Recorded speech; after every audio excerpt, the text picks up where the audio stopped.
Aleluia, Deus. Vem santo, meu Deus. Aleluia. Vou repetir. É 1 Samuel, capítulo 1, versículo 26 ao 28. É uma história bem conhecida, mas eu creio que Deus falará conosco. Quando a Daniela me fez o convite, eu fiquei pensando, né? Por que não ir? Não é verdade? A gente vai para tantos lugares. E outra, Deus é tão maravilhoso. Ele já falou comigo inúmeras vezes, usando pessoas através da palavra poderosa, que é viva e eficaz, e mais penetrante do que espada alguma de 2 gumes, que penetra até a divisão da alma e do espírito, juntas e medulas, e é apta para discernir os pensamentos e as intenções do coração. Amém? Então vamos fazer a leitura. E disse ela: Ah, meu Senhor, viva a tua alma, meu Senhor.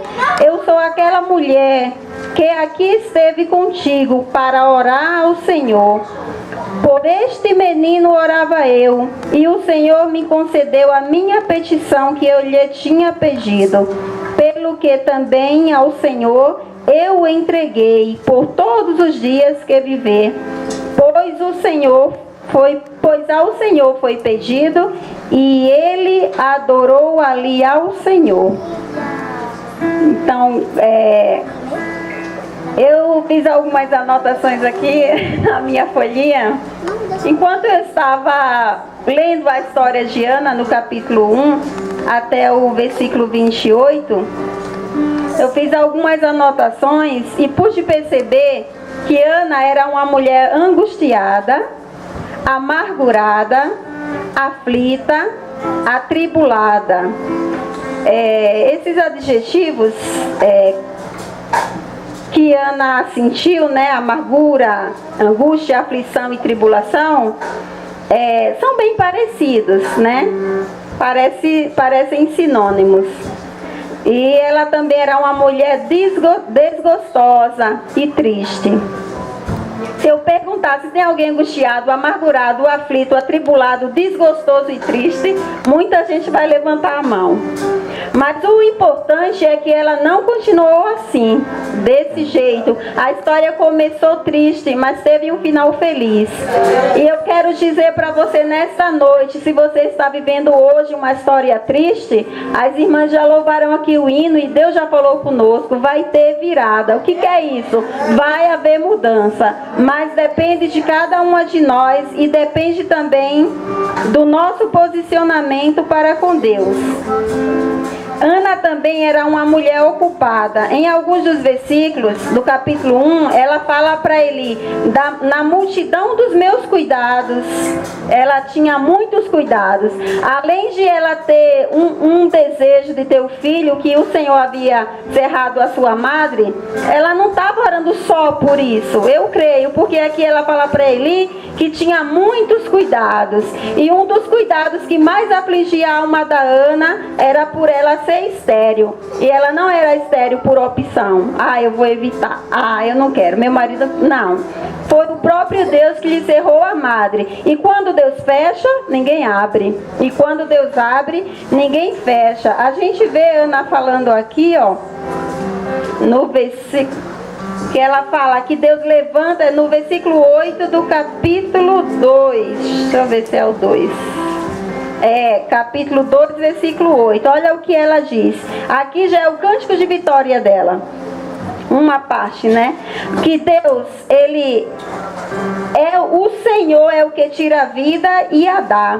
Faz descer a sepultura e faz tornar a subir dela. O Senhor empobrece e enriquece, abaixa e também exalta. Levanta o pobre do pó e desde o esterco exalta o necessitado, para fazer assentar entre os príncipes. entre os príncipes, para fazer herdar o trono de glória, porque do Senhor são os alicerces da terra e assentou sobre eles o mundo. Então tudo Deus fez, tudo pertence a Ele. E a aflição de Ana, ela poderia compartilhar com outras pessoas, né? Mas ela foi direto à pessoa certa, foi direto ao dono do milagre. Porque se ela fosse, ela poderia contar para Eli. Tinha os sacerdotes também que eram ímpios, o Ofni e Finéias. Ela não foi a nenhum deles, né? Ela foi direto a Deus, ela foi se derramar perante Deus. Então isso aqui é uma lição para cada uma de nós. Apesar que a Bíblia diz para a gente compartilhar com os santos nas nossas necessidades, mas a melhor pessoa para a gente compartilhar é Deus, porque Ele não vai sair falando para ninguém o que você falou para Ele. Ele não vai somente te ouvir e me ouvir. Ele vai ouvir, vai atentar para a nossa petição e Ele vai responder, assim como Ele respondeu a Ana. Ela também era uma mulher perseverante. Ela perseverou em oração. Ela era uma mulher de fé, era uma mulher humilde, era uma mulher agradecida, desejosa. E sobretudo, ela era uma adoradora. Então, apesar de todos esses adjetivos, tinha um que sobressaía na vida de Ana. Ela ia adorar o Senhor, né? Mesmo na prova, ela nunca deixou de acompanhar o esposo, porque de ano em ano eles subiam para Siló, para ali oferecer sacrifícios e adorar o Senhor. Ela poderia falar, eu vou todo ano, Deus não está me ouvindo, Deus não está me respondendo, então eu não vou mais. Para que Deus não está me atendendo? Não, ela não desistiu, ela perseverou. Então que nós também venhamos ser perseverantes. E ela foi fiel também a Deus. Ela fez o voto e ela foi lá e cumpriu. Deus sabia da intenção do coração dela, mas Deus deixou ela por um período na aflição. Ela passou o período de angústia, de tribulação, de desgosto e de tristeza. Já pensou todo ano ela vendo a Penina cheia de filhos e ela sem nenhum? Sendo que naquela época, eu li aqui no rodapé da Bíblia, e diz que a mulher que não tinha filho, mulher incapaz, elas eram vistas com um olhar de desprezo.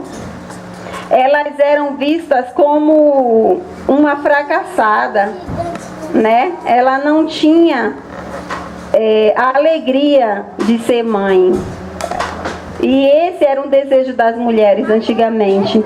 Porque hoje é bem diferente, né? Hoje a gente... É porque cada contexto é diferente. Naquela época era tradição, as mulheres tinham que gerar filhos. E quando as mulheres não geravam filhos, os seus esposos, eles poderiam devolver a mulher, né? Era regra, era lei. Mas Eucana também ele foi um exemplo de esposo. Mesmo Ana não concebendo filhos, ele permaneceu com ela. Amém? E Ana também foi um exemplo de mãe, nos versículos 10 e 28 de 1 Samuel. 10 e 28. Ela foi um exemplo. Então que as mães também venham ser exemplo, que venham dar formação não somente acadêmica, porque hoje é uma preocupação enorme. Eu quero meus filhos nas melhores escolas, mas não se preocupa e na vida cristã, na conduta, como é? Está tendo formação? Porque o seu filho precisa e Deus vai cobrar. Porque a Bíblia também diz que os filhos são herança do Senhor. E Deus vai cobrar dos pais a educação dos filhos. Não só na vida secular, mas sobretudo na vida espiritual. Porque a vida espiritual, ela vai permanecer para sempre. Aqui é um tempo que a gente está passando, mas a nossa eternidade está para sempre com o Senhor. Então, em Salmos 34 e versículo 9, eu marquei aqui, se os irmãos quiserem acompanhar, fala um pouco também 34 e 19, das aflições. O salmista diz: muitas são as aflições do justo, mas o Senhor o livra de todas. Isso é fé, isso é convicção. Eu estou na luta, estou na guerra, o Senhor vai me livrar. Amém? E João 16 e 33, Jesus fala: tenho-vos dito isso para que em mim tenhais paz. No mundo tereis aflições, mas tens de bom ânimo, eu venci o mundo. Jesus também passou por todas as angústias e amarguras, mas ele venceu e ele também nos deixou o exemplo. Vamos ler em Romanos 5 e 3. Paulo falando aos romanos: e não somente isto, mas também nos gloriamos nas tribulações, sabendo que a tribulação produz a paciência. Aí tem o 4 e 5. E a paciência, a experiência, e a experiência, a esperança, e a esperança não traz confusão, porquanto o amor de Deus está derramado em nosso coração pelo Espírito Santo que nos foi dado. Então, se o amor de Deus está aí derramado no seu coração, você tem fé, você tem perseverança, você tem experiência. Ana, ela viveu uma experiência. Essa aprovação trouxe uma experiência para ela. E ela não foi egoísta quando ela recebeu a bênção. Ela já orava por essa bênção. Então, quando Deus te der a tua bênção, que tu está pedindo, não seja também egoísta. A bênção dela foi o filho. Ela poderia falar: eu tenho meu primeiro filho, passei uma eternidade assim, né? Força de expressão. Deus me deu agora, imagina que eu vou deixar meu filho no templo. Ela poderia quebrar o voto dela. Ela poderia se arrepender. Mas ela foi fiel até o fim. Ela foi uma mulher de palavra. E a Bíblia fala que as nossas palavras sejam sim, sim, não, não, porque se passa disso é procedência maligna. Então nós não servimos a Belial, nós servimos a Deus. Então vamos ser justos com aquilo que a gente falar. E é muito sério, irmão, fazer voto com Deus não é fazer voto com um colega, com amiga, com a irmã que gosta, não. Porque tudo que Deus faz, tudo que Deus faz pra gente, Ele cobrou do filho dele aquele preço alto para salvar a gente. Imagina que Ele não vai cobrar de nós, né, pecadores. Tem bênçãos que Deus nos dá por livre, espontânea vontade dele. Porque Ele quer dar, não precisa você pedir, não precisa. Ele fala assim: eu vou abençoar, e vou lá e abençoo. Mas tem bênção que Deus fala assim: eu vou te dar, mas você tem que fazer isso, isso e isso. Deus viu o propósito de Ana. Ana fez o quê? Lá no versículo 1, todo ano ela chorava, e diz a Bíblia que ela não comia. Mas um certo dia, um belo dia, ela acordou. Ela percebeu que se ela continuasse lá chorando, ninguém ia resolver o problema dela, muito menos Deus, porque ela nunca ele nunca jogou aos pés do Senhor, né? Nunca tinha feito aquele diálogo mesmo de alma, de se derramar. Mas diz a Bíblia que ela se levantou. Eu anotei aqui, porque ano após ano subiam para Siló para adorar. E a história se repetia, nada de filho. Aí um dia ela acordou, né? E a história de Ana começa a mudar. O panorama já não é o mesmo. Ela nem tinha recebido ainda a bênção. Mas quando ela orou com fé, ela tinha convicção, quando ela levantou, que ela já estava de posse da bênção. Porque ela não orou e Deus já deu, não. Demorou, né? Então, o nosso panorama só vai mudar quando a gente se posicionar e se levantar do nosso comodismo. Então, ela se dispôs a fazer o quê? A orar, suplicar diante de Deus, rogar a Deus pelo filho que ela tanto queria. Ela se posicionou de qualquer forma? Não. Ela usou a fé. A Bíblia diz o quê? Sem fé é impossível agradar a Deus, porque é necessário, há uma necessidade de que aquele que se aproxima de Deus tenha fé e creia que Ele é galardoador dos que os busca. Ela não foi duvidando, e Tiago também fala sobre a dúvida. A gente é humano, a gente duvida, mas que a dúvida não apareça mais do que a nossa fé. né? Quem tem que vencer, é o bem ou o mal? De quem procede a dúvida? Quem colocou a dúvida lá no Éden, no coração de Eva? Quem foi? Foi Satanás. E essa dúvida, eu estou orando, será que Deus vai me abençoar? É Satanás que está falando para você. E você, se você der ouvido, se eu der ouvido, a gente vai ser derrotada, porque vem a queda. E Deus não chamou a gente para ser derrotado. O Senhor nos chamou para triunfar. Amém? E quando ela se levantou e buscou a presença de Deus, a sua bênção, Deus se agradou da atitude dela. Ela clamou ao Senhor dos exércitos e falou para ele da sua aflição. E ela especificou o seu desejo. Ela derramou a alma perante o Senhor, o dono do milagre, que faz o impossível. Ela poderia se dirigir ao sacerdote, como eu falei antes, mas ela saberia que ele só poderia ouvi-la. Mas o milagre a quem pertence? A Deus. Amém? Então, o seu milagre e o meu milagre está nas mãos de Deus.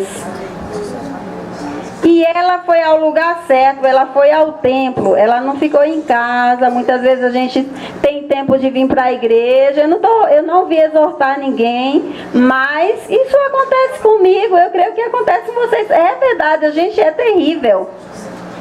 Às vezes a gente fica em casa, perdendo tempo com jornal, com novela, sei lá, e não se dedica em ler e refletir na palavra do Senhor. Porque a gente fica entretido com as coisas da vida e se esquece do nosso bem maior, do nosso tesouro, que vem do alto. Eu acho que é em Tessalonicenses ou é Colossenses 3 que fala: se já ressuscitaste com Cristo, buscai as coisas que são de cima. Onde a gente está buscando aonde? Isso é para a gente refletir. Onde nós estamos buscando? Onde nós estamos nos refugiando? O lugar certo é a igreja. Hoje tem pouca gente. Não, irmão, não vem olhar a quantidade. Vem adorar o Senhor. Ana não chamou um monte de amiga para ir com ela, não. Ela ia só com a família dela. Pensa, eu só vou se a fulana for. Não, irmã. Toma posicionamento, ergue a cabeça, empina o nariz e busca a presença de Deus, né?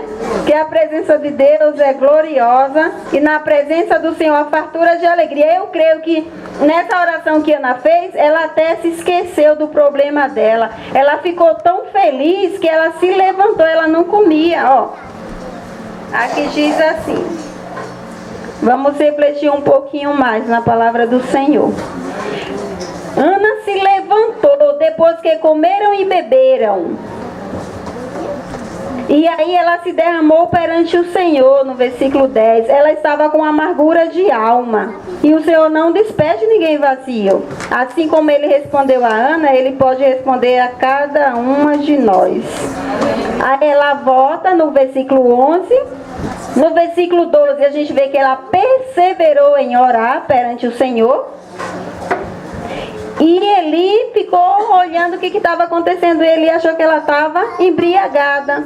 Ela foi humilde. Ela não respondeu a Eli com aspereza. Ela disse: não, meu Senhor, eu tenho falado das minhas aflições. E aí ela contou para Eli.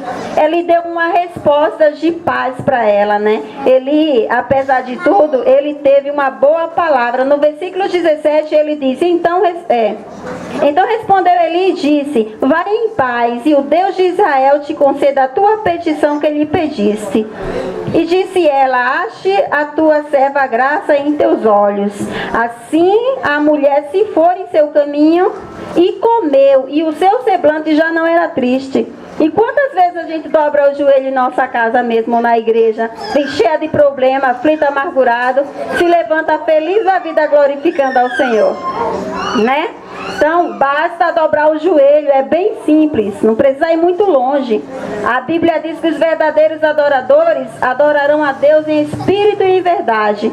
E é desses tais que o Senhor se agrada. Eu creio que o Senhor tem se agradado de nós nessa noite, amém?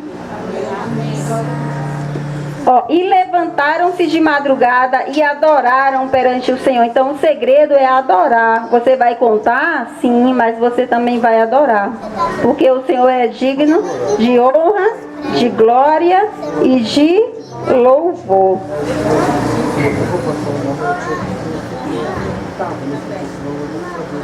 E aí, sobre o exemplo de mãe, eu vou deixar uma frase para vocês que são mães, pais, refletirem, né?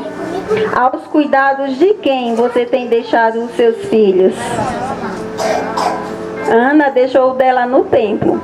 Ela, antes de entregar o lar definitivamente, ela ficou um período amamentando. Então, quando ele estava, né, assim, saiu do desmame, ela já entregou ao Senhor o seu voto. Então, se você tem seu voto, seja fiel, que o Senhor também será fiel a ti. Aí tem pontos fortes e êxito.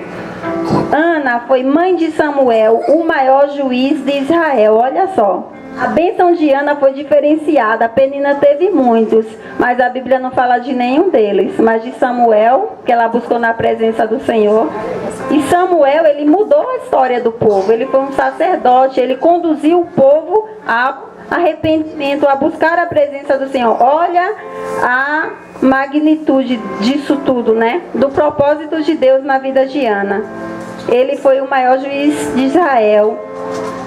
Fervente em adoração, efetiva em oração. Ela era fervorosa em adorar o Senhor e ela não deixava de orar. Ela também foi disposta a cumprir até mesmo um penoso compromisso. Qual mãe quer abandonar seu filho assim que desmama? Ninguém.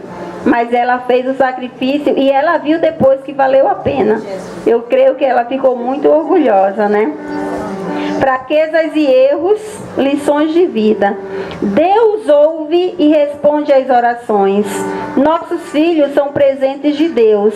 Deus está preocupado com o aflito e oprimido. Então, não pense que Deus te esqueceu. O Senhor te ama. E assim como Ele fez o milagre na vida de Ana, eu creio que Ele fará também na sua vida.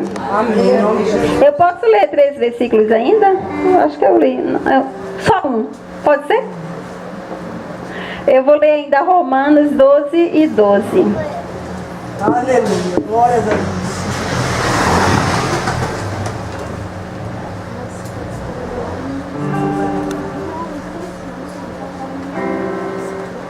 Romanos 12, 12, é para fechar, né?